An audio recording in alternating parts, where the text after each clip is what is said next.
On the telecom sector, which is your forte. The most recent development in the sector is the pricing revolution that we have seen. How has this affected Starcomms? Well, Starcomms has been experiencing a bit of difficulty since the competition began last year. There has been a lot of price competition, and this has really affected subscriber numbers for Starcomms and other players in the industry.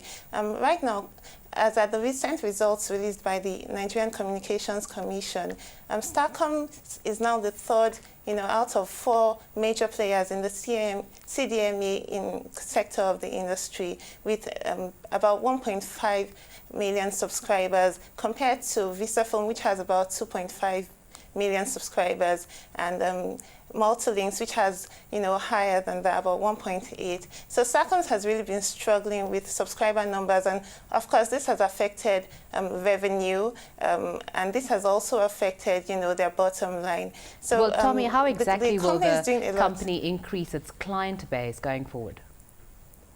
Yes, I'm going to that. The company is doing a lot to increase its subscriber numbers. For example, recently the company introduced, an SMS-based social networking product, which subscribers can use on Facebook, on Hi5 and Twitter. It's actually a first in Nigeria, and it's a potential growth driver, both in terms of subscriber numbers and consumer spending. It's because it's affordable.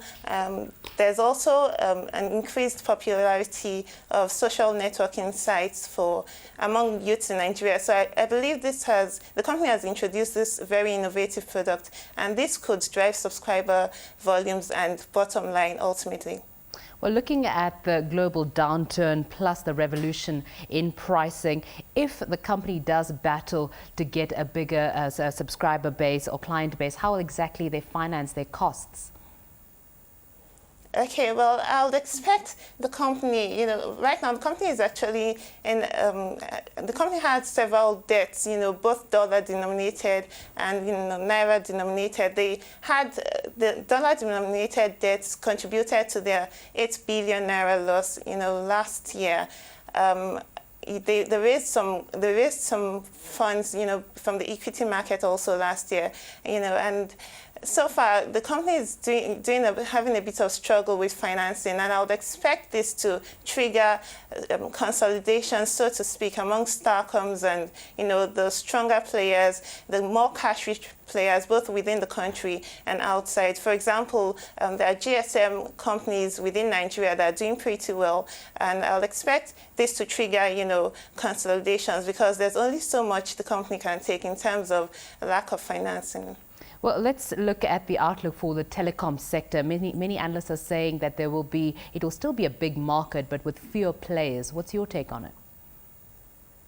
Yes, I believe this will be the case because, Nigeria is a very big market. It's about the 9th fastest growing telecommunications market in the world, and it's the fastest growing in Africa.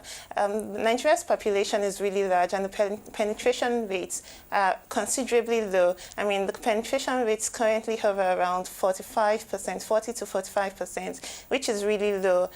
So there are huge opportunities in the market, and this will drive growth ultimately. But I expect, like you said, that there will also be fewer players in the Nigerian market, because right now we have about 5 GSM companies. We have many fixed line operators. We have several CDMA operators. I don't think the Nigerian market can accommodate so many telecommunication companies, so we would expect consolidations in terms of mergers and acquisitions, within the sector, considering the fact also that, performance pressure, particularly among the CDMA players, has been generating a great deal of tension in the industry. So basically we're going to have to leave it